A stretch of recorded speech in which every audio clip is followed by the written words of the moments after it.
Ponytails. Read by Scribbler.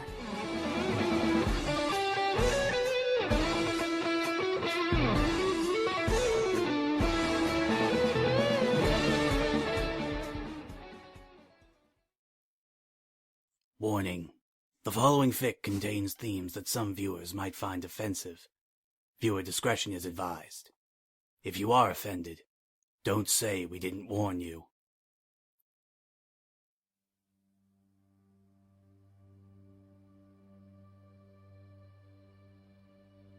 A Puppet to Her Fame by Caden. Act 1. Prelude.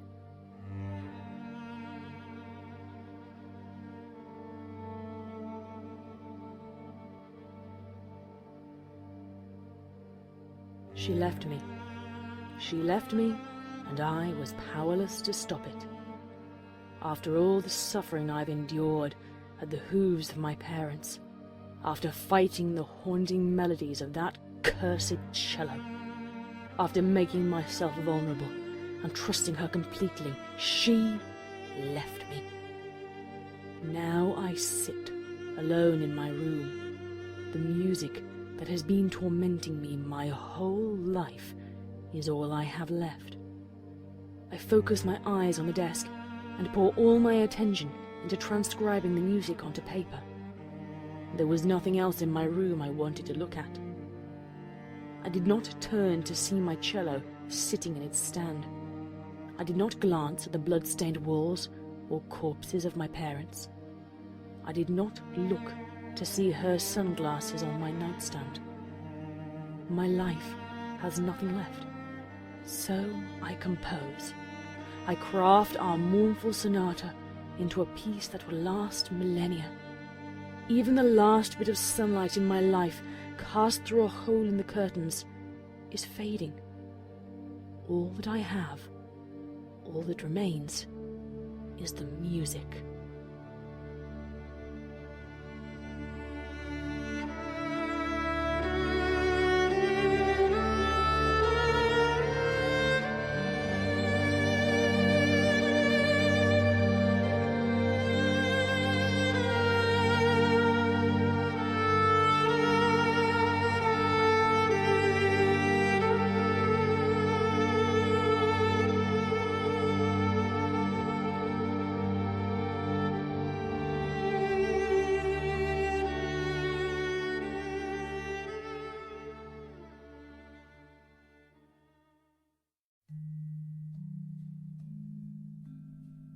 My parents named me Octavia. They decided before I was born that their daughter would be a famous musician. I can only imagine their shock, as I was but a foal, when the two unicorns gave birth to an earth pony. My father, as conservative and spiteful as they came, was a famous conductor. My mother, who was swift to pass judgment, the famous composer. They had long, unbroken lines of musical prodigies in their families. Not even my status as just an earth pony would break that chain. I was raised from a young age knowing nothing but music. There were no boring friends or depressing playgrounds to distract me. I had my enthralling books on music theory, wise and elderly instructors, and gentle parenting instead. As an earth pony, I had to prove every day I was just as good as a unicorn. When I complained or failed, I was acquainted with the more effective means of parenting. To their credit, the lessons rarely left marks. It would not bode well for their filly to be seen with bruises or sent to the hospital with a broken leg. Regardless of the more heavy-hoofed aspects of my childhood, they still found time to teach me other lessons. I most prominently remember my weekly trips to the orchestra hall. It was much more fun than meeting ponies my own age. My stoic father offered his silent support from the front row. My mother would guide me between instruments, pointing out my failings with such grace. Try to sit up straight. You're not sweating in the dirt, plowing the field. Hold the violin like this, Octavia. Stop fidgeting with your bow tie. All I had to do to earn their love was receive my cutie mark from an instrument. Surely I, an earth pony, could at least accomplish that. Month by month, they graced me with their presence at the concert hall. Week by week, I failed to find my cutie mark. Day by day, my father ignored the cries for help as my mother took her anger out on me. Hour by hour, I was dying on the inside. I was desperate for their approval, if only for an end to the pain. I still recall the day I finally got my cutie mark. At least, I recall that I can't remember how it appeared. Octavia, Father stated. He stood in the hallway with perfect posture and no hint of a smile on his face. I hurried over to him, frowning while keeping my eyes on the floor. Yes, Father? we've decided to stop taking you to the concert hall. I bought you a cello, and you will only play it from now on. I looked up at him and gasped. But that's not... Octavia, Father interrupted. His tone stayed perfectly casual. it is final. If you had any talent, you would have found your cutie bark by now. You will take this cello and play it every day until it becomes your talent. No! I won't play a stupid cello! I screamed. I started to run towards my room and collided with the chef, nearly knocking him over. Father looked at the cook and spoke. I expect my dinner in my study in 30 minutes. Bring wood from my fireplace. And teach my daughter a lesson 20 times before then. He turned to leave, and I was already in tears. I slumped to the ground in front of the chef. The fact that Father never raised his voice was the worst part. He would order a servant to discipline me no differently than he'd ask them to change his linens.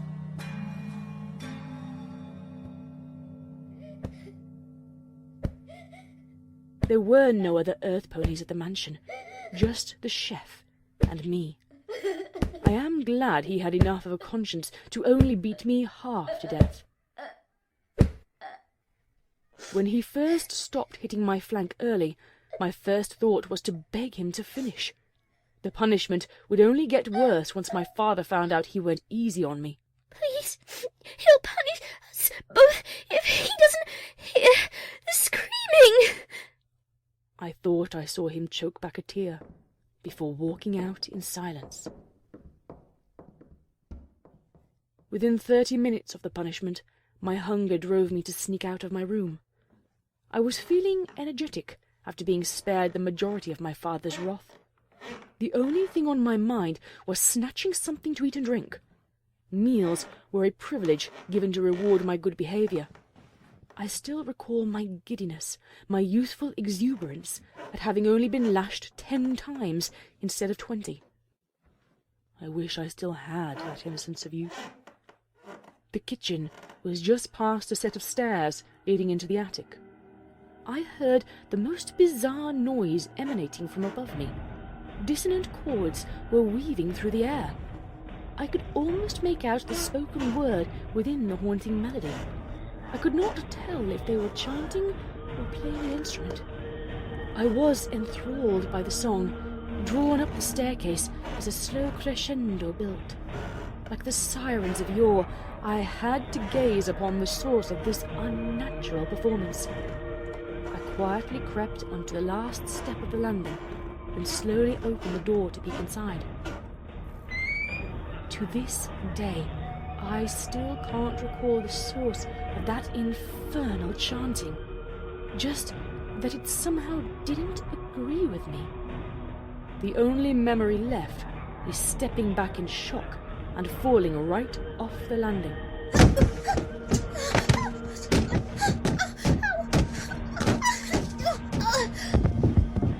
During my tumble down the stairs, I lost consciousness.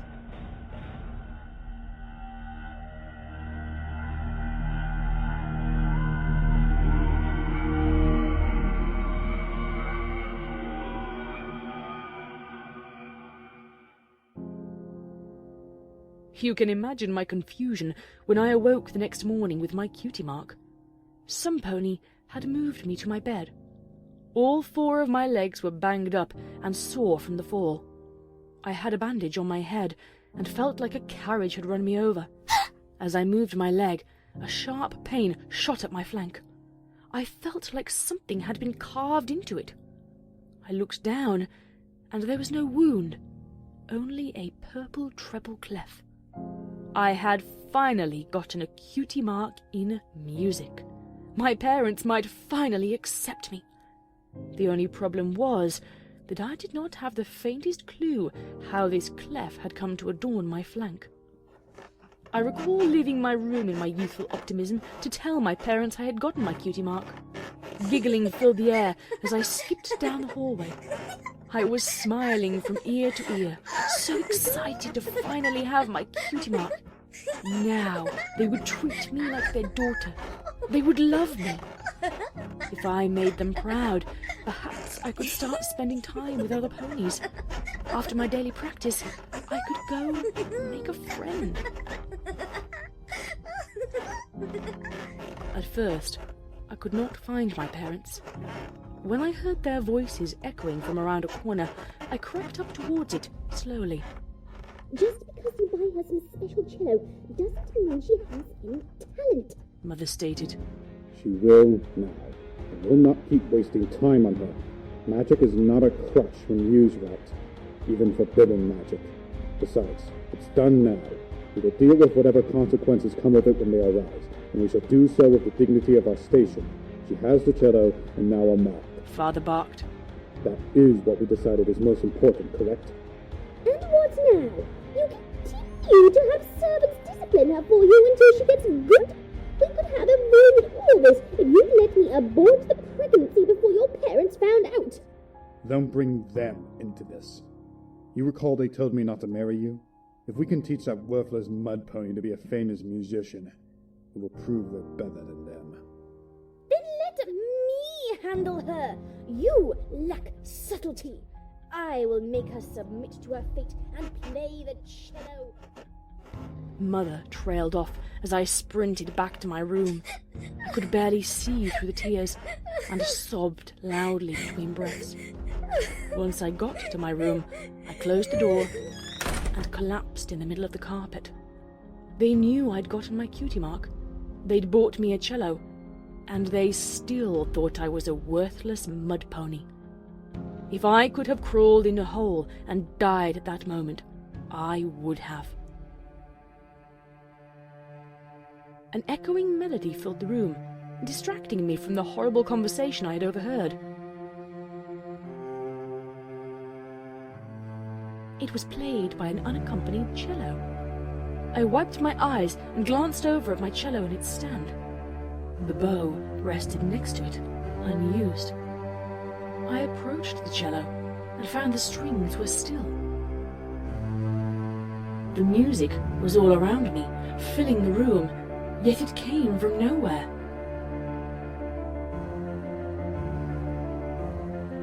It continued to get louder, angrier.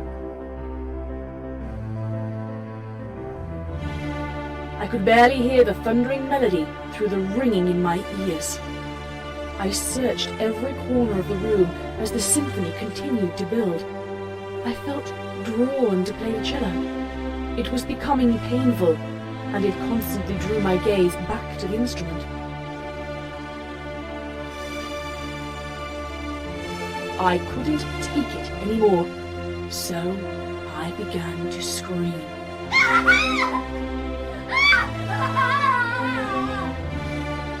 I kicked the cello from its stand and scurried underneath my bed.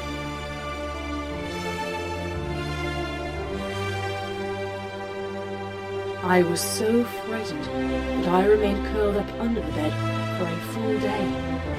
The music did not cease once. My parents would blame me for all of this.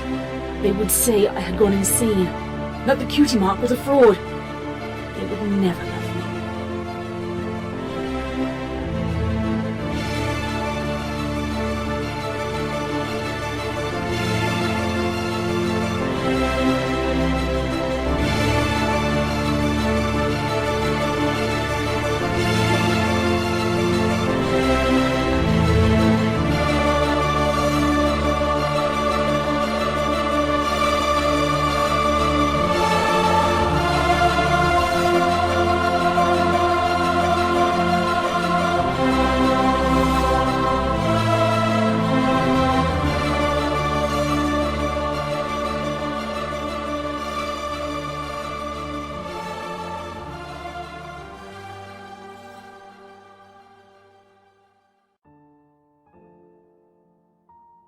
Mother, can you hear the music? What music, darling? It's slow and sorrowful. It's far away, but I hear it clearly. That is your muse. Go now and compose what you're hearing. But it's dinner. Octavia, do not presume to talk back to me. Go to your room at once. Yes, Mom. I spat. Doubtless she had picked up on my sarcasm. I was certain she would repay me in kind later.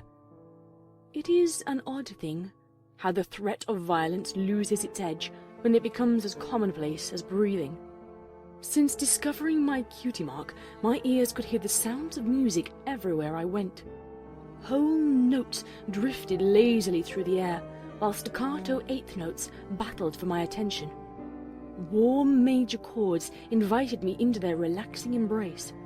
Minor chords taunted me with their slight dissonance.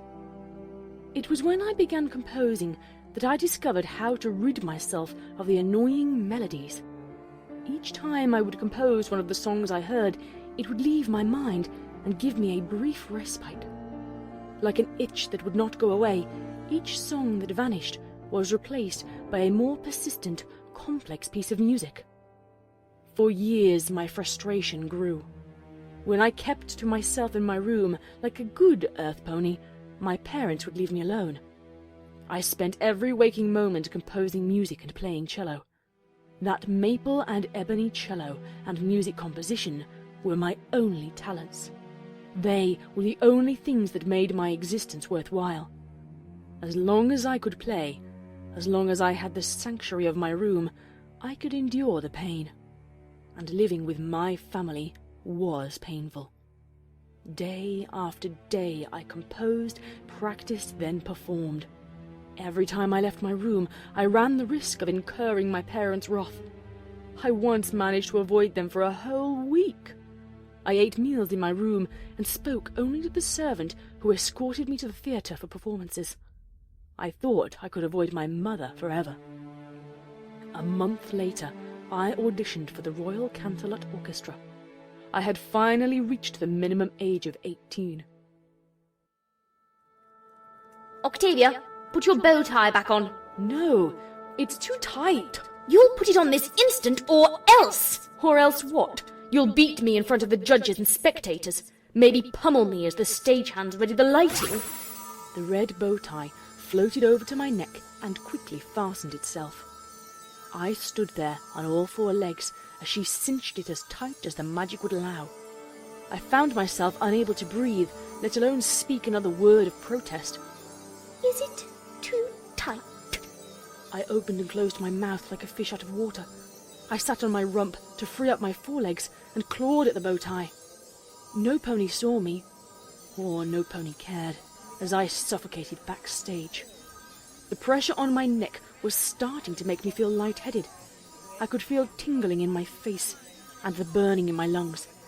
My panicked heart beat faster and faster. I was beginning to pass out and saw nothing but red in my vision. I collapsed to the floor, gasping for air, when she loosened up the bow tie.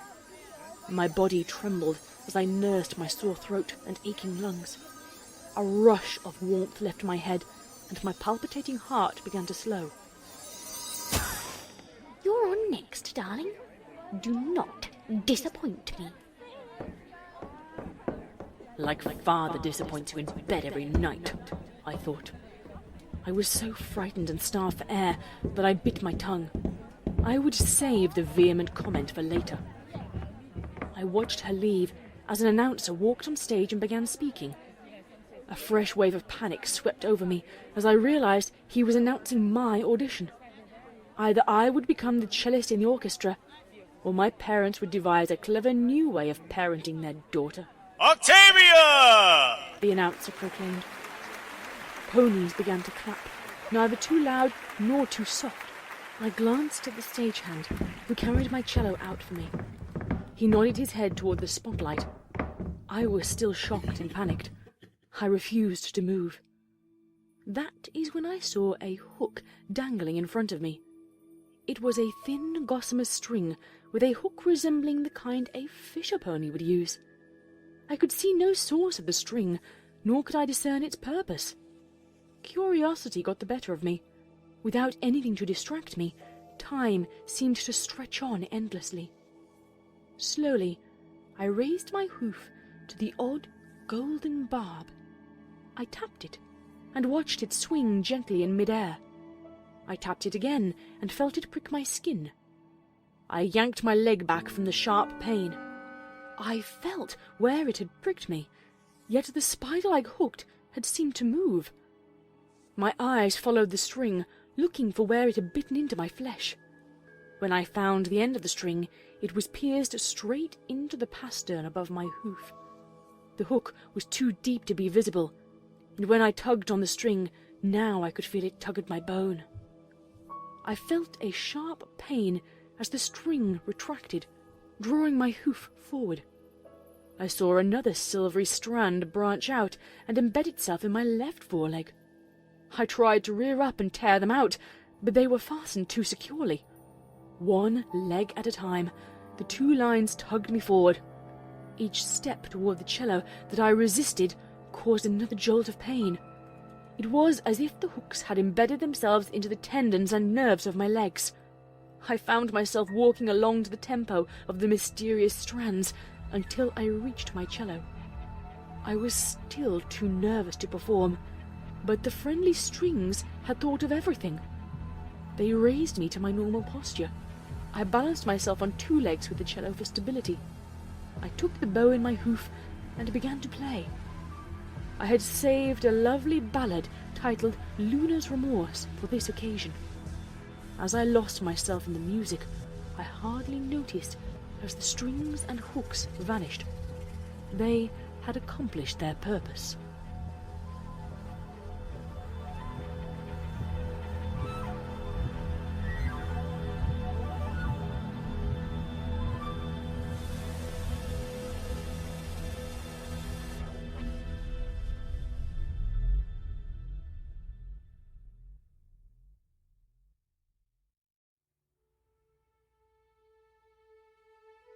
If I had ever been happy before, perhaps the feeling of my acceptance into the orchestra would not have been such a shock.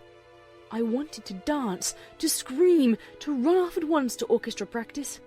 No longer would I live in a gilded cage, composing instrumental pieces and playing endless sonatas. For 2 hours a night, 5 nights a week, I would be safe from my parents. I would get to meet 80 other ponies in the orchestra. The chance to be free of their influence was reward enough, but I had something else on my mind. They had taught me as a child that friends would be worthless, yet I had always doubted it. It seemed like there were ponies out there that would not hate me just for what I was. Perhaps some of the ponies in the orchestra would like me. It was then that I realized what this meant. I would have friends. I rode the wave of endorphins and happiness for a full week until my first night of practice with the orchestra.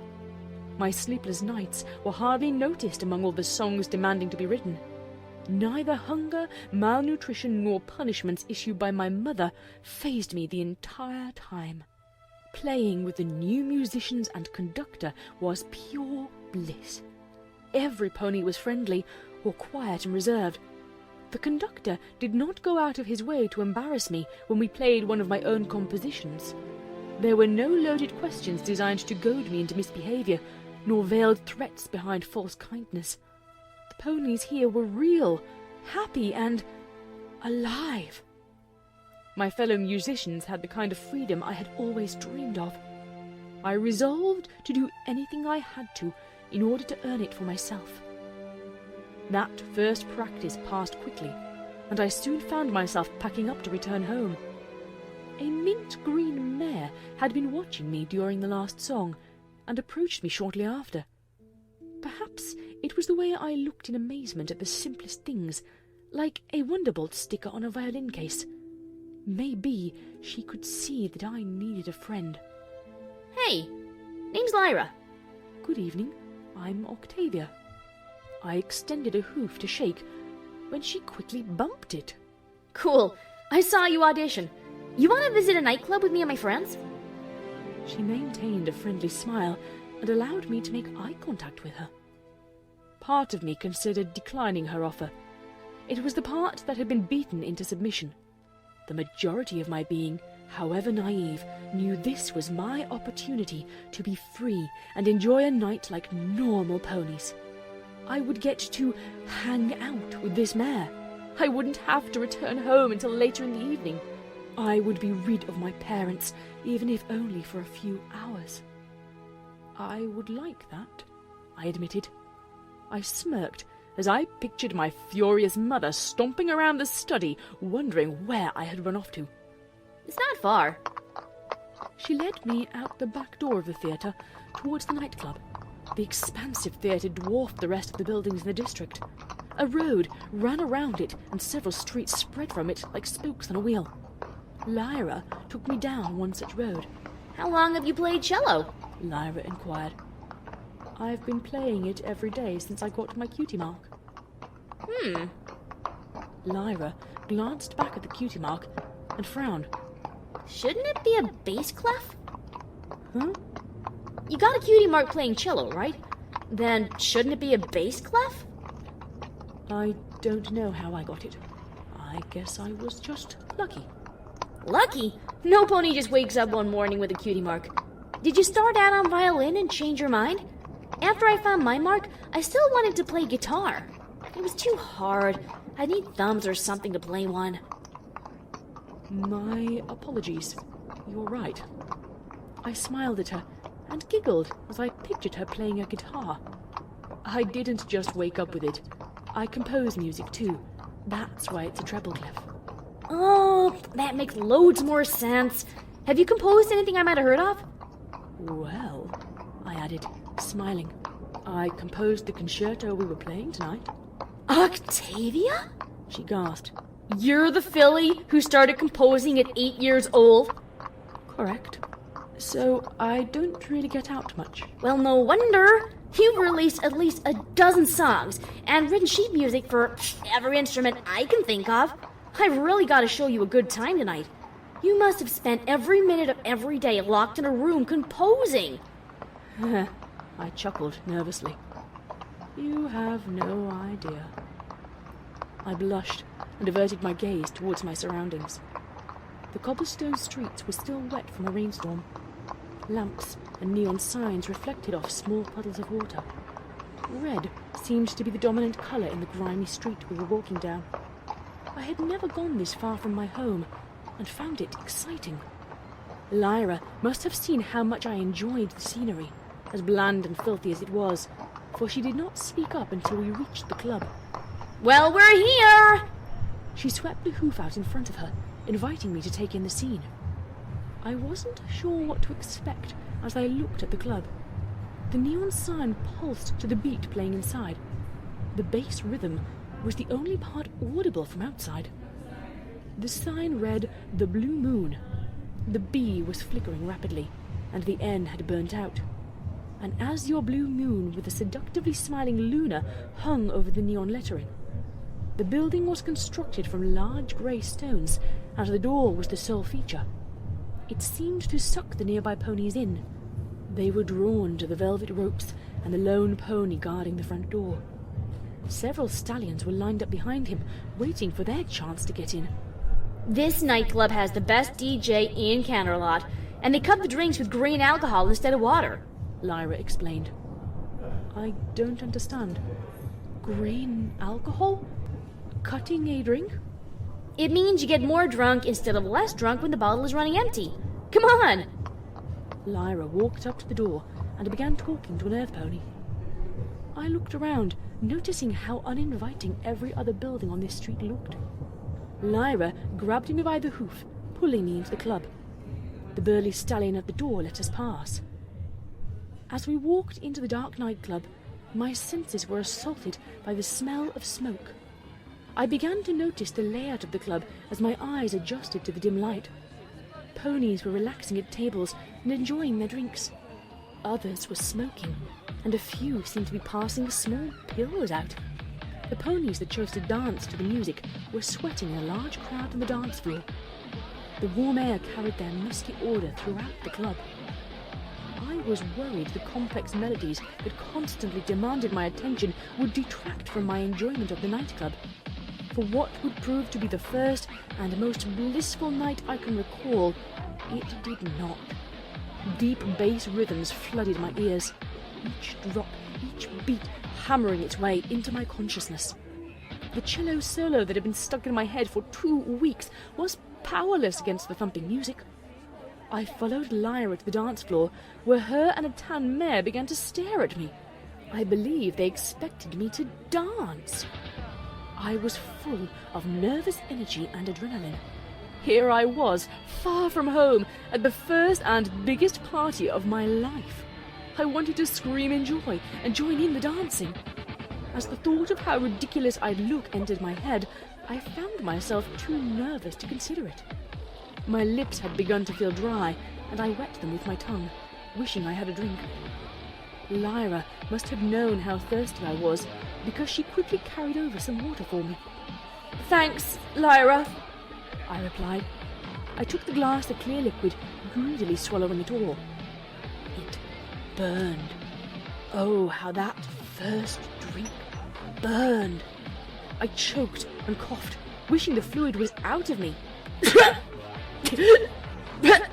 What? Lyra, what was in that? Lyra and her friend finished laughing as their faces began to return to their normal colours. That was vodka!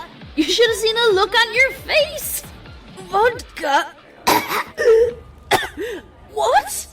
Alcohol! It'll loosen you up and get you to stop acting so prim and proper. Really, Lyra? The tan mare chided. I think you would have matured a little by now. Hello, Octavia. My name is Bonbon. You can call her Stick in the Mud, Lyra added. Thanks. Nice to meet you. Lyra, could I get something normal to drink? My voice was still raspy from the vodka's unexpected assault on my vocal cords. Lyra gave a light chuckle, while Bonbon gave a disapproving glare as they both turned and walked to the bar. I was left waiting, and noticed the ponies dancing, and the DJ on stage. I looked up at the mare spinning records in wide purple sunglasses. Her fur was white as a fresh snowfall, and her electric blue mane would put my mother's sapphire necklace to shame. Here was a mare that had it all. The freedom to party every night, and no pony telling her what to do. I could feel warmth spreading from my stomach to the rest of my body. The drink Lyra gave me was making me feel a little light-headed. I also became fascinated by the neon lights surrounding the dance floor along the ceiling. Several blue, red, and green beams were refracted into dozens of dots on the dance floor. Between the light show and the dancing ponies, it seemed as if the electronic rhythms had come to life. Lyra and Bonbon returned and gave me my second drink of the night. The drinks made dancing seem easier, and the excitement overwhelming. I hardly noticed that Lyra supplied me with drink after drink. I had no experience with alcohol or pacing myself. I continued to attempt to dance with Lyra, yet my gaze always returned to the DJ. Who's the DJ? That's DJ Bone 3, Lyra stated. Well, she's hot. I giggled. Lyra grinned. You're not the only mare or stallion here to think that. Think she wants to hang out? Goodness, Lyra, what have you been giving her? Bonbon asked. Oh, just some Long Island iced teas, a couple of panty droppers, a few shots of Cold Daniels. Lyra ran out of hooves to count on, and noticed Bonbon's glare. Really, Lyra, were you trying to knock her out? It's okay. It's the best night I've ever had. I never get to leave the mansion. My gaze was drawn back to the DJ, as I thought I saw her lift her glasses and wink. I could feel the heavy beats from the subwoofers. Between the music and the alcohol, my parental issues were the last thing on my mind. I wish that joyful night had gone on forever. Time blurred together as hours passed like minutes, and soon the DJ stopped playing, and several ponies started to leave. Well, Octavia, why don't you ask her to hang out? Looks like the show's over, Lyra advised. Sure enough, not 2 minutes later, the DJ had walked over to us. I'll never forget the way she smiled. It was as if every moment was the happiest one in her life. She had no worries or cares, and just gazing into that smile made all my own worries seem twice as distant. Hey, name's Octavia. You're pretty cute. I smiled and wobbled. Had Lyra not kept a hoof on me, I would have fallen over. Yo, Lyra, Bonnie, I see you made a new friend. Name's Vinyl. You can call me the best DJ in Equestria. Vinyl shouted, throwing a hoof in the air. Hey, Vinyl. Hey, Vinyl. Lyra and Bonbon chimed. Can you hold still? I slurred. The nightclub seemed to be tilting to the side. My feet struggled to find purchase as the floor wobbled around. She old enough to drink, Lyra. I don't need a repeat of the time you brought that flute-playing pony in here. Vinyl warned. They're called a flautist, Lyra replied. I want to flute, I stated. So, why'd you drop in? Did you just want to get a new friend pissed drunk? Or has she never been to a nightclub before? Vinyl inquired. A little of column A, a little of column B. Bonbon quipped. Come on, I want a flute. I whined. Vinyl, she said she likes you. Lyra winked as she spoke. Yes, I want to be just like you. No parents or servants. I bet no pony ever chokes you. I felt a rush of pressure in my abdomen. My mouth began to water, and before I could react, I had vomited in the direction I was facing. Lyra was not amused as it cascaded over her. Oh, gross! Vinyl was already on the ground, unable to hold back the riotous laughter. Bonbon stayed on her hooves, but was equally powerless to resist joining in. Was it something I said? I asked. Vinyl slammed a hoof on the floor as she laughed, tears streaming from her eyes. It's not funny! Lyra cried. Bonbon had managed to control the laughing by now and comforted her friend.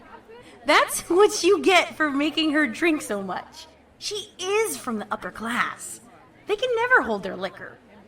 Vinyl had stopped laughing and stood back up, nursing her sore side. She still had to gasp to inhale. That made my night. Lyra, you should have seen the look on your face. Vinyl twisted her face, attempting to mimic the wide-eyed, slack-jawed expression of Lyra. Stop it! I wanted to have fun. Lyra pouted.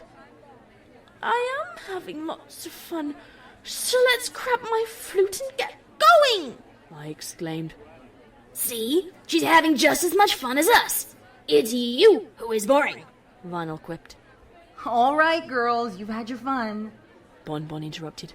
Lyra, let's head home and get you cleaned up. Vinyl, be a dear and help our new friend get home. Oh, come on! Vinyl objected. You really want to argue? Lyra threatened. How about I give you a hug and get this all over your fur? I laughed as I looked at Lyra. Hey, someone threw up on you. Vinyl started laughing again and waved Lyra back to stop her advance. All right, I'll take her home.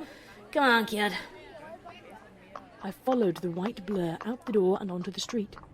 The cold air felt great, and whoever was keeping a hoof on my back to steady me was doing a good job. So, This was really your first night out? Vinyl asked.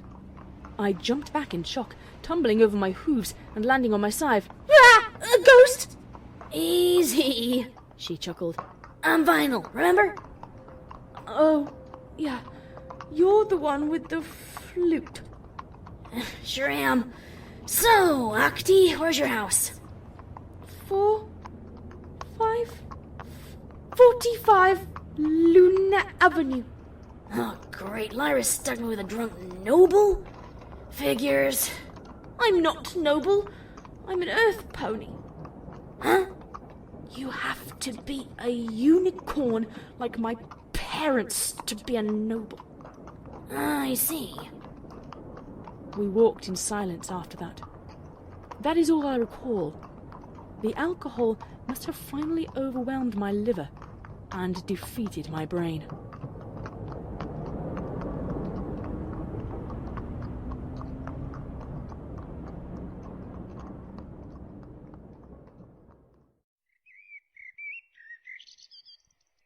I awoke the next morning with a splitting headache. It was truly dreadful, so painful that I dare not even curl up into a ball and weep. I clenched my eyes shut against the cursed ball of flame that Celestia had sent to torment me. My throat was dry, with a slightly acidic twinge to it. It felt burned, parched, and begged me to find some water. My head, on the other hoof, demanded I lay perfectly still.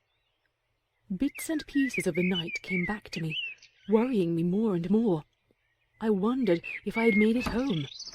I tried to shut out the noise of someone entering my room. My mind wandered and picked up the first hints of the music. An upbeat melody played by a violin and an oboe. It was a curious combination. Had the slightest noise not been torture, I may have enjoyed it. I covered my ears. However, the duet was coming from within my head. I groaned as I rolled over and rays of sunlight landed on my eyelids. I covered them with both hooves. I was feeling so awful that I was not sure if it had been the alcohol. Perhaps my mother had poisoned me for staying out late. Home. Where am I? Have I been caught? My moaning had caught the attention of some pony. The curtains closed, allowing my eyes reprieve. I cracked them open and was relieved to see I was in my room. Rest and have some soup, a voice whispered. His kindness was a balm to my throbbing brain. A twisted yet cheerful musical duet continued to aggravate it. I slowly raised myself to a sitting position near the nightstand. My surprise at being treated kindly was only matched by the fact it was the Earth Pony chef who stood beside me. Why, help me. They'll find out. I've lost so much with age. The chef frowned, his wrinkled brow lowering. He stared away, and I noticed how many grey hairs were in his mane. My wife, my daughter, my courage. But I can't stand how they treat you, how they treat Earth ponies. I tasted a spoonful of the soup. It had an amazing flavour, and my protesting stomach was quick to settle down. Then why beat me when my father asks? Why work here in the first place? Had I not lashed you, he'd have sent another servant. He looked back at me and rubbed his eyes before I could tell if he was crying. I do what I must to keep my job, so that you have at least one friend in this house. It's all I have left to give in my age. That's actually kind of nice. What happened last night? I inquired. Your friend brought you back, drunk. We snuck you in through the servants' quarters. Despite our effort, they know you stayed out late. I have to go now. Be strong. Next time you stay out late, knock on the servant's door, and I'll let you in.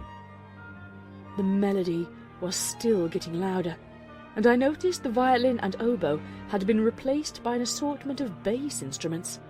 A dissonant chord repeated as a cello kept a steady rhythm. It was unsettling, as if the music was turning violent. The chef left the room to return to his duties. He had worked here my whole life, and only recently had he spoken to me. So far, the only ponies to be nice to me were Lyra and Vinyl. I had trusted a maid once, and told her all the horrible things my parents did. I told her how I would run away and find the police. I had shared my escape plan. The maid had been ordered by my father to gain my trust and spy on me. I learned what a cat-o'-nine-tails was after that escape attempt. It was natural to wonder if I could trust the chef, or any servant here. I was so focused on my hot meal and the symphony ringing in my ears that I hadn't heard my mother enter. She never made a quiet entrance, preferring for me to tremble as she barreled into my room. I was resting my eyes and enjoying the aroma of the soup when she made herself known.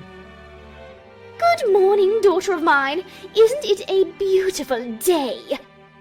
Mother flung the curtains open, allowing sunlight to pour in. I jolted away, huddling under the covers, partially from the glare of the sunlight, partially from the instinct to get away from her.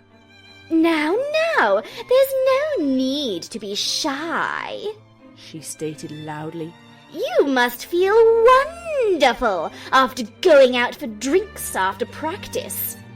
I could feel her stare, and knew she was only a few feet away. I would hate for you to be too sick to compose. If you are not playing or composing, then you have no reason to exist. Without a purpose in life, you are as worthless as the dirt you ponies worship. I could lock you in the cellar for a week until you're begging me to let you compose. You wouldn't want that, would you? I swallowed and shivered under her withering gaze. I had not even attempted to make eye contact yet. I couldn't. I asked you a question, she spat. No. No what? No, Mom. Good. Now lay flat on your back like a normal pony. I was trembling as I uncurled on the bed. At least the music had quieted down. The first thing to learn about hangovers is to stay hydrated. I see you already have some soup. Open up. I opened up my eyes as instructed, yet that was not what she meant. As my pupils adjusted and the light stopped stinging, I saw the soup bowl hovering above me. Sweetie, it's okay. Nice and slow, or you'll make me angry. Honey dripped off her words, making me wonder where the bees and their stingers were. I opened my mouth and allowed her to align the bowl so I could sip from it. She used her magic to dump the entire bowl into my mouth. Her magic clamped down on my nose as her hooves held my mouth shut. I had instinctively tried to spit the soup out, but failed. This resulted in it sloshing back into my throat, where in my confusion I inhaled. Drink all of your soup, honey. I convulsed as my body's natural reflex to protect my lungs caused my airway to seal. I took a painful gulp, swallowing most of the soup as I tried to get it out of my mouth the only way left. It is hard to describe the discomfort of having hot soup forced down a narrow pipe. It burned my throat. It felt like swallowing a grapefruit, and it felt like drowning all at once. I moaned to signal I had finished the soup. There you go, sweetie. All better. She released my mouth, and I swallowed as much air as quickly as I could. I coughed and turned to face her. Soulless witch! I continued to writhe. I realized it was caused by my stomach readying to expel its contents. Oh, poor thing. You drank it too fast. Whatever shall I do? You need to stay hydrated, so I can't let you throw up. If you weren't unicorn, I'd shove my hoof so far. I was cut off by a spasm as my stomach contracted. This should do. She quickly fastened the red bow tie around my neck. I don't know why you ever take it off. It looks lovely on you. I was now fighting the urge to kill her, breathe, and vomit. I would have given anything to have done at least one of those things. More than anything else, I wanted to smash my cello over her head. Well, looks like you didn't vomit. Good girl. I'll be back in an hour, and I expect you to have composed something. She got up and quickly left the room. I tried to call out for her to wait. She had forgotten to loosen the bow tie, and I still couldn't breathe. I clawed at it. She loved to cinch the knot tight enough with magic that my hooves could barely untie it at all. Try as I might, this was one of those occasions. An earth pony's hooves were not made to unfasten small knots. I recall the pressure building in my head and my lungs going numb from the burning. I banged the headboard of the bed as my vision faded. My last thought was, at least I'll be free.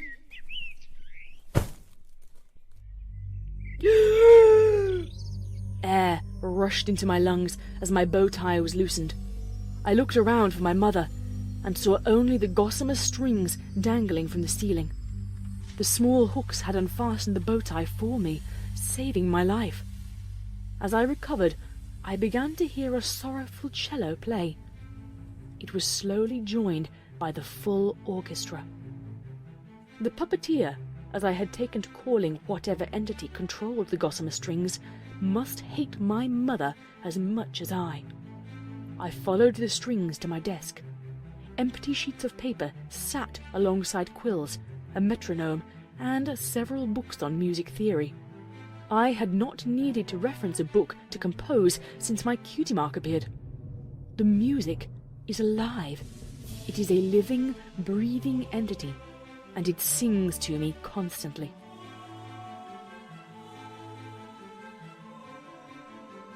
I composed bits and pieces of several songs, for the thoughts in my head were scattered today. I rubbed my sore throat, remembering the bow tie. Normally, I would take it off and throw it away, but I knew my mother would be back soon, and I knew what would happen were I not still wearing it. It was a long day, but I finally found myself being escorted back to the orchestra practice with the butler. I couldn't pronounce butler as a filly. I had taken to calling him different variations of Butters instead. I could have sworn I saw him grin at the nickname once. From then on, I had always referred to him with my playful names. He always referred to me as Milady. This was either because he was very professional, or my father had ordered him to. The butler dropped me off at the theatre. The conductor was interested in my thoughts on the concerto he had chosen, and asked if I have composed anything new lately. I lied and told him I had not, so we practiced a variety of sonatas.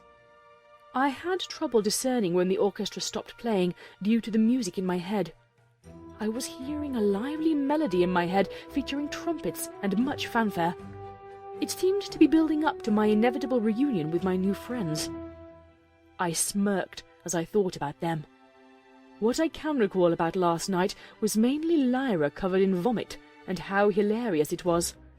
I wondered if Lyra was still upset. She sat there with her lyre as if nothing had happened, and even smiled when she caught me glancing at her. Practice ended, and I headed away from stage right, which was where the butler waited. "Psst, Lyra," I whispered. I snagged a hoof under my bow tie and tore it off. Hey, Octavia, you want to go get a bite to eat? Lyra asked. "No, let's go back to the nightclub." I smirked at her. The fun I had last night more than made up for this morning. There is a bar with some good food we could try. Vinyl and Bon Bon will still meet us there. All right. Let's check it out. Only, you're not allowed to buy me drinks. Fair enough. I'm surprised you lasted that long. She giggled. I glanced over and saw the butler approaching. I hastily left my cello and trotted out with Lyra. "Come on," I called to her as we exited the theatre. Oh, what's the hurry? "My parents don't like me," I said. Quickly, I added, staying out late. I don't think the hangover helped. Yeah, I won't give you so many drinks. Unless you promise to aim them at Vinyl this time. Is that what you do for fun? Go to nightclubs and bars? I followed Lyra as we turned onto a new street. I do other things too. There's a shopping mall near my house, plenty of great books at the library, and I've even gone to an air show. That sounds great. Can we do that sometime? I grinned, imagining how many new places I could visit each night after practice. Well, the mall and library are closed this late at night. Why don't you swing by at noon tomorrow? Oh, I'm really busy tomorrow. I frowned and sped up my pace towards the bar. I wouldn't be able to get out of the house in the middle of the day. We reached the bar in silence. As I approached the bar, I noticed an upbeat rondo playing in my head. I decided to ignore it and transcribe it later. The frequency at which inspiration struck me had been increasing lately. The more often I had happy moments, the quicker new ideas came to me. It was as if the recent events were creating new emotions and styles of music for me to explore. I had even considered writing electronic songs for Vinyl to play with her electronic machine. Unfortunately, I didn't know anything about operating it. My pace slowed so Lyra could show me where this bar was. We were in the right district of the city. The ground was dirty, the walls covered in grime, and neon signs were more frequent than street lamps. I was directed towards the door to a building with crowds of ponies standing around outside. The neon sign here was in good repair, casting a purple glow over the street. The words "Salty Muzzle" stood vigil over the door, next to a mug of beer.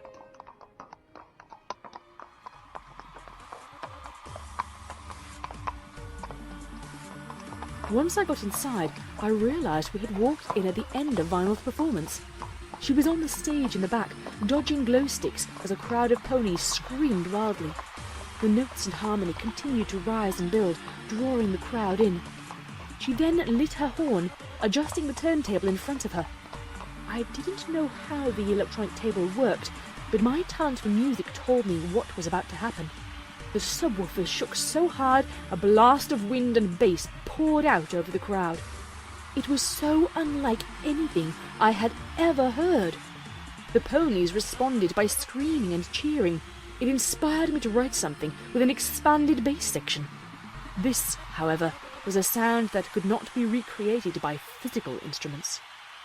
Lyra, does she perform at every place she goes to? I asked.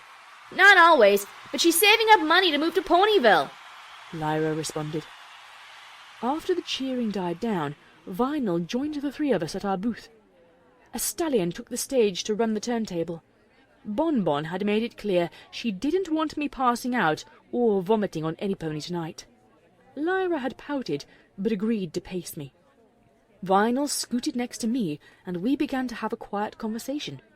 Yo, Octi, what's up? I looked up towards the ceiling. A small yellow light hung overhead, illuminating our corner of the bar. A light? Vinyl chuckled and shook her head. Wow, we need to get you outside more. It's not like a little sun would kill ya. Not unless Celestia failed to keep it in a proper asynchronous orbit, I replied. What? The sun. It wouldn't kill me if I went outside. Yeah. Vinyl turned to the barkeep. Hey, give me 2 glasses of blue moonshine. Oh, that sounds lovely. I need to make sure I get home early tonight, and less drunk. A chill ran down my spine. Say, what do you do about hangovers? Simple. Have a little hair of the dog in the morning. Vinyl leaned back and put her hooves up on top of the booth. Oh, I don't have a dog. I frowned at the thought of having never had a wide-eyed puppy that loved me unconditionally. I mean, just have a glass of alcohol. Maybe a fancy red wine with a side of cheese on crackers. I fell back, laughing into the booth. The thought of me eating cheese and drinking wine like a unicorn was too much. I had never been allowed to drink wine. My memory recalled the many times I had been sent to organize our family wine cellar. My father had thousands of bottles. Sometimes he would have me organize them in ascending alphabetical order, just to have me switch it back to descending. At least, now that I was composing, I didn't have time for that nonsense. Was it that funny? Vinyl was staring at me with her head tilted. Yes, I don't drink wine. I'm pretty sure she didn't drink ever until last night, Lyra added. Weird. I thought nobles drink wine all the time. Us common ponies spent most of our high school sneaking out to get drunk. Vinyl replied. Not me. If you need something organized, like statistics or a new filing system for tax returns, maybe I could help you. I used to have quite an eye for categorizing things, I boasted. Let me guess. Then a cello fell in your lap and you joined some lame orchestra. Vinyl quipped. Hey! Lyra interjected. Orchestras aren't lame.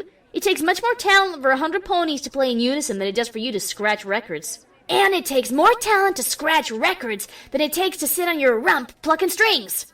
Vinyl scrunched her face up in concentration and pretended to be plucking an imaginary lyre. The barkeep came over and dropped off the drinks Vinyl had ordered. I grabbed mine and examined it while enjoying the conversation. My offer still stands, Vinyl. 50 bits says I can DJ better than you can play a lyre. Lyra spat. She leaned forward and stared straight at Vinyl. Ha! That turntable costs more than you make in 2 months, Vinyl explained. She leaned forward and pointed towards the stage. Those subwoofers? Custom made. No way I'm letting you blow them out for some silly bet. I was about to sip my drink when Lyra grabbed it out of my hoof with her magic. Fine. 50 bits on a drinking contest, then. You're on, as long as Bonnie doesn't mind carrying her Weedle Wiwa home tonight. Fine by me. If she's passed out cold, I won't have to hear any of her theories about aliens visiting Equestria. Bonbon calmly stated. Oh, this sounds like fun. Can I be in the drinking contest? I inquired with a smile. No! Shouted every pony in unison. Darling, they're about to do irreversible damage to their livers drinking dozens of drinks and then stumbling home to pass out. We're better off just watching. Bonbon explained. Vinyl may be stumbling home, but I train every night for this. Vinyl joked. She threw her head back and downed the blue moonshine in one gulp. Lyra finished her drink and called the barkeep for another round. Bonbon kindly ordered me something, and we went to chat with some of the stallions. We would check back in with the quarreling unicorns later. So, Octavia, Lyra tells me your parents are unicorns. Bonbon questioned. Yeah. How about you? You sound nearly as sophisticated as most of the boring unicorns living at the mansion. She giggled. You don't have to be rich to have manners. I was born to a blacksmith and a tailor. I grew up learning how to make candy. Father always says earth ponies are only good for the service industry. Bonbon's eyes flew wide open as she gasped before harsh lines shaped her frown. Octavia! That's awful! Look at you, a famous musician and composer? I hate when ponies talk about how we should be out farming and serving food. It appeared I had said something wrong, but I had no idea what. Sorry, but it's true. The only reason I'm famous is because my parents forced me to be. I'd gladly trade places and make candy for a living. It sounds much more fun. We finished our drinks in silence. I glanced back to see Vinyl and Lyra surrounded by 10 empty glasses. 5 were on each side of the table. A couple of stallions walked up, and Bonbon whispered, Watch how to get free drinks. Evening, ladies. Name's Hopper. Can I buy you around? The stallion smiled and flexed his shoulder muscles. Sure thing. 2 apple martinis. Bonbon replied, batting her eyelashes. He and his friend left to get drinks. See, Octavia? Every pony likes a pretty mare. I blushed a little at the thought that I was pretty. With grey fur and black hair, I had been called everything except pretty. Oh, here they come. We'll just make some conversation and then go back to join Vinyl, she instructed. Okay, I replied. Here you are, ladies. So, what brings 2 beautiful young mares like you to our little bar? Hop asked. Just relaxing after a hard day's work. Bonbon replied. I lifted up the drink and tasted it. This was much better than some of the drinks Vinyl and Lyra had let me try.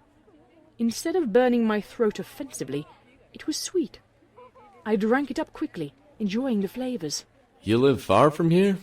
We're throwing an after party at my place. Lots of ponies will be there, He smoothly stated. No thanks. We'd rather stay here at the bar. She replied.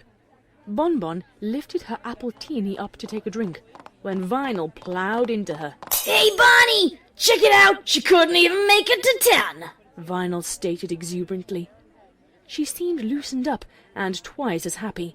Somehow, she still seemed to have full control of herself, unlike me after 6 or so drinks last night.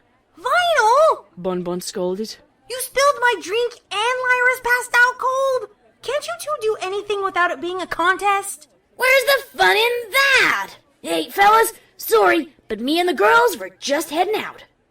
I thought I saw a flash of anger in the stallion's eyes before his friend poked him in the ribs. Fine. I'll be here if you change your mind. Who's the new colt friend, Bonnie? Looking for a good time now that Lyra can't lend you a hoof? Vinyl mocked. Vinyl! You needn't be so vulgar. Come on, help me get Lyra onto my back and I'll be on my way. She replied. And you can collect your wager after you see Octavia safely home. Yeah, Vinyl, let's go home. I'm really... I yawned. Sleepy. Drunk again. I'm the only mare in Canterlot. Vinyl burped, looking at the ground anxiously for a second before resuming. The only mare who can hold her liquor. I should have received a shot glass, cutie mark. Ugh. I laughed loudly. It's true. I was feeling quite lightheaded, just like last night, only it felt as if something was off. I didn't recall having more than a couple of drinks, but it sure felt like it. Vinyl helped hoist Lyra onto Bonbon's back. I put my foreleg over Vinyl to keep from falling down. See you tomorrow, Bunny! Vinyl shouted as we walked in separate directions down the street. Vinyl, can you carry me too? I'm too tired. I whined. You don't look so good. What do you drink tonight? Cranberry vodka. Oh, and the stallion brought me apples. Well, looks like you're 0 for 2 on not getting drunk. Just try and stay awake and quiet. I swear, you woke up half the mansion giggling when we snuck you in yesterday. That's why she was so angry. I exploded in laughter, hanging on tighter for balance. Must have been the servants telling how drunk I was. Hey now, stay on your feet, Octy. I can't sneak a sleeping mare home. It's okay. Mother fed me soup and I got all better. She just had to hold it in until I swallowed. I cackled. Oh, that's nice of her. Yep, she helped keep my mouth closed until I stopped choking. I recall Vinyl lifting her glasses and looking at me with a concerned expression. Were her eyes wide, or was her mouth agape? It's so hard to recall that night. 1 minute, we were walking home. The next, I was wrapped in a blanket.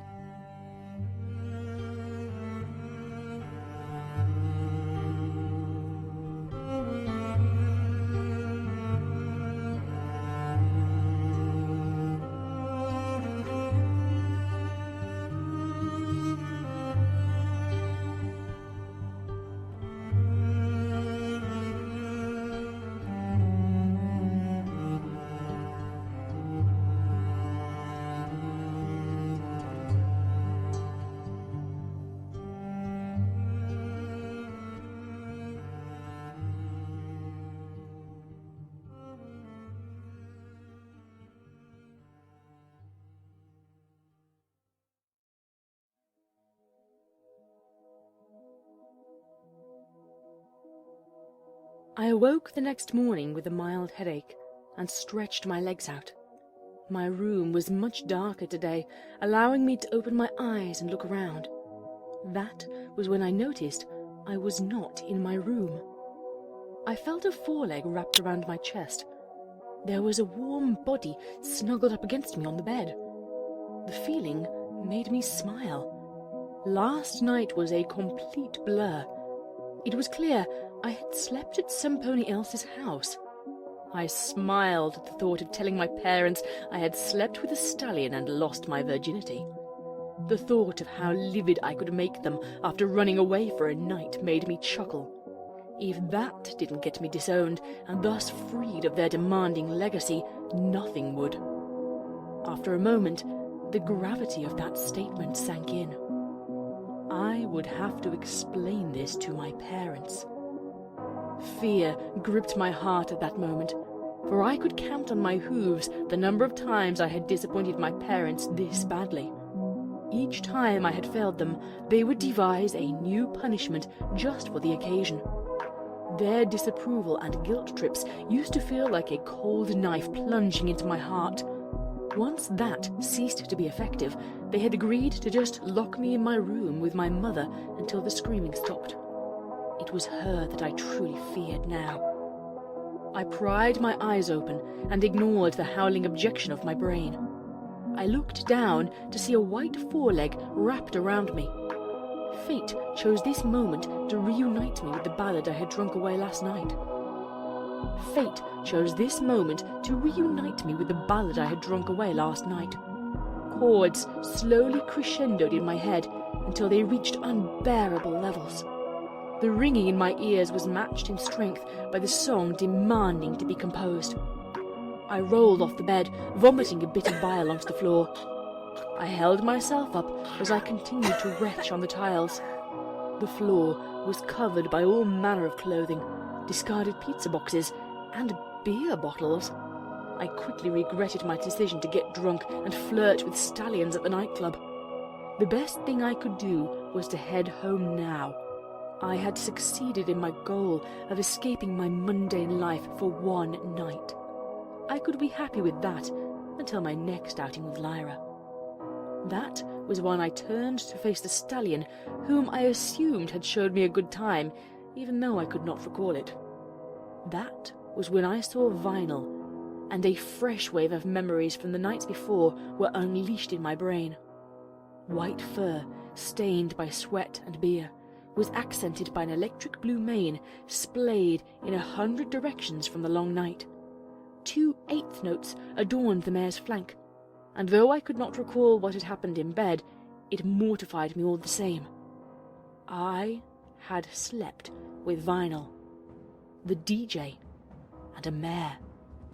To rub a stallion in my parents' faces might be hilarious enough to offset the punishment. My parents deserved to suffer. Knowing their daughter had gone out and experienced the real world would do that. What would filly-fooling accomplish?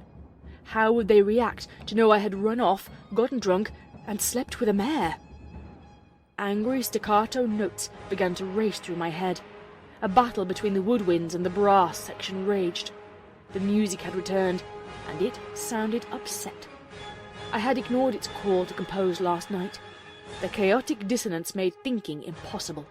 I slumped down on the floor and begged the raging classical song to stop. I needed to think. Why is the music haunting me here, of all places? Why is composing the song all I can think about? I need to get out of here. I rummaged through the apartment until I found a pen and some blank paper. In order to begin composing the song, I had to draw the lines and clefs in by hoof. I needed to finish this so I could have a moment of quiet. It looked like the sheet music was composed by a foal, but the notes were falling in their proper places. Then I felt the pinch that would become so familiar to me. It was the same pinch I had felt at the auditions. I had taken my mind off the composition of the music, yet my foreleg continued to guide the pen across the page. I could feel a sharp pain near my pastern, the groove above my hoof. It felt as if another hook had been lodged there and was being tugged on. I continued to resist with my clouded mind. There were much more important things for me to worry about. If I left now, maybe I could get home before she noticed. When the paper ran out, I found plenty of pizza boxes to use. My improvisation continued until everything I could reach had notes on it. My struggles continued against the puppeteer. I pulled my hoof back towards my body. The near invisible strings pulled it back. It felt as if my ligaments had been snagged by some unseen force, guiding my hoof. Hungover and confused, I surrendered and allowed my body to finish composing without me. I pondered if this was some side effect of the alcohol, or perhaps drugs I may have had at the nightclub.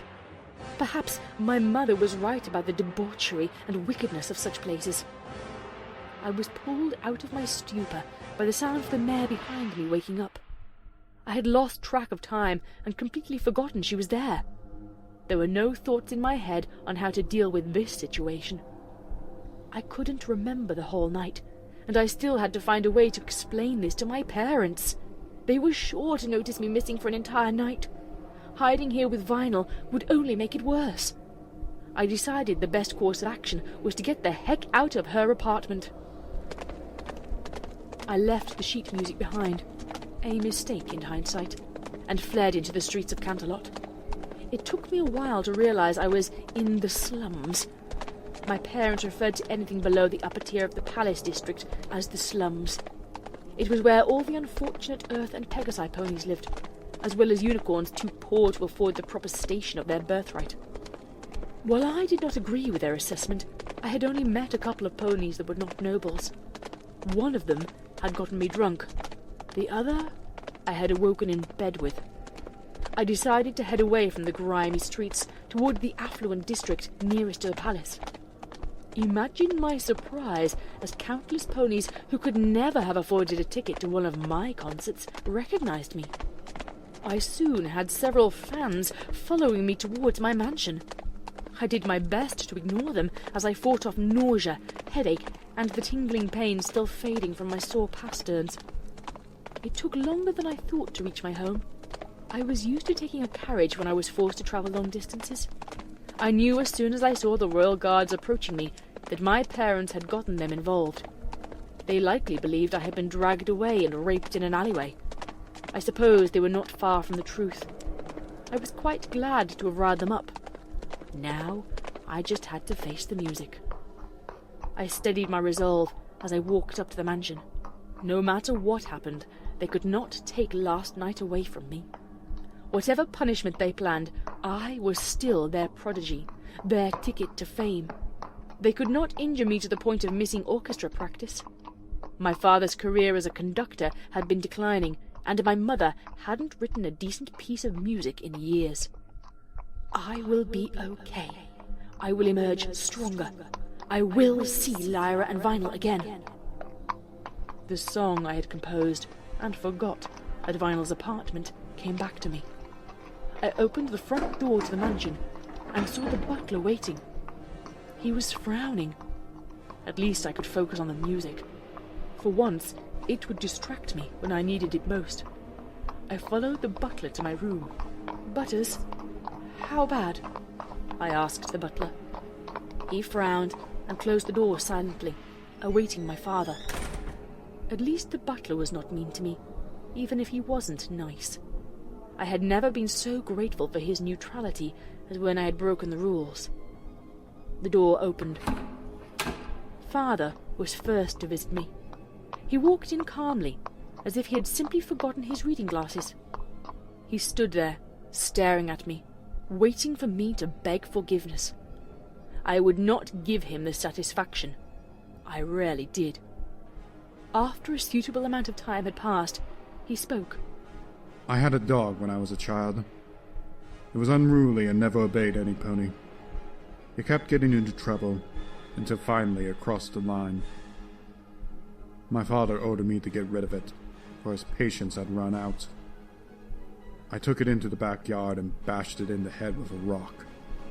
It cried out in pain, for I lacked the strength to end it cleanly.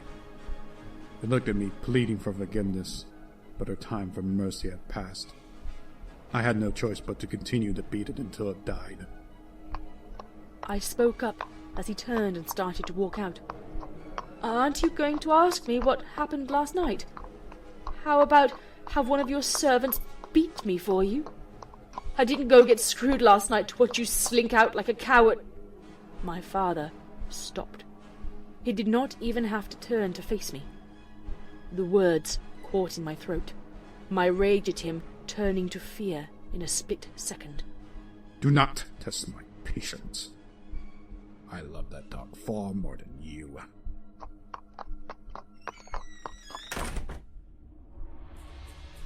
To say his reply scared me would be an understatement. I need not ponder it long. I could hear my mother coming from clear across the mansion. My bed was right behind me. I could have scrambled under it like I had as a filly. Instead, I stood fast, my spirit prepared to weather the storm, determined to prove they could not control me. The doors flew open in a red glow that matched my mother's horn. Windows across the room vibrated when she slammed the doors shut. My mother was accompanied only by a red bow tie. You insolent little whore! How dare you run off in the middle of the night? On your knees! Screw you, and your coward of a husband! I was cut off, as expected, by the bow tie. It cinched fast around my throat, the constant reminder of my submission to my mother. How dare you! You will only speak when spoken to! Open that vile mouth again to insult me, and I'll rip your tongue out! Now, where the hell did you go last night? I felt the bow loosen slightly, allowing me enough air to speak. I stood steadfast on my hooves and answered, I went to a bar and got ratted. It felt amazing. The bow tightened back up. I stared straight in her eyes, grinning. The rage building inside her felt liberating. Finally, she would know the kind of hatred I felt for her on a daily basis. Finally, she would understand I would not be caged. What? Bah! The bow tie loosened, allowing another precious breath of air. I stood there, smirking, and maintained my silence. What? Bah! I felt a sharp crack as something collided with my temple. My vision blurred slightly as my ears rang. The bow tie pulled me back up to my hooves. She was waiting for my response. A mare! Nail me! I felt the bow tie tighten for the final time and knew she was done playing my game. She closed the distance between us in a fraction of a second, punching me in the throat with her hoof. I felt the urge to cough and gag, but the binding around my throat held the airway shut. The next shot was to my jaw, sending me back to the floor. I could taste the blood in my mouth and let it pool. You mud ponies are less than useless. I told him to let me abort the pregnancy. We could have had another child. But no, it was too late. His parents knew about the baby. He couldn't disappoint his parents. She kicked me in the ribs. I didn't know I could have the wind knocked out of me while her grip sealed off my lungs. She hoisted me to my feet and released the bow tie to allow me a breath. I inhaled sharply through the nose, quickly exhaling and spitting the blood out of my mouth into her face. Burn in Taser! Something heavy hit me in the back of the head. I do not recall what. It knocked me out cold.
That was A Puppet to Her Fame, Act 1, Prelude.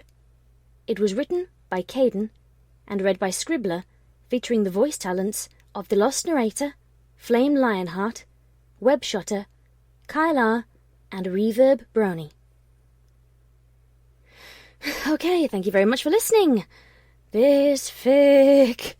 I have been hinting at this fic for a while. This is the fic I lost my bottle about uploading last week. And to those who ask me what lost my bottle means, it means I lost my nerve. Yeah.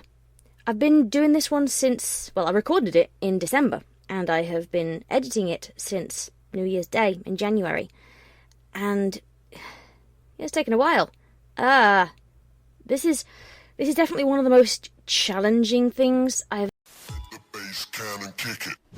Oh,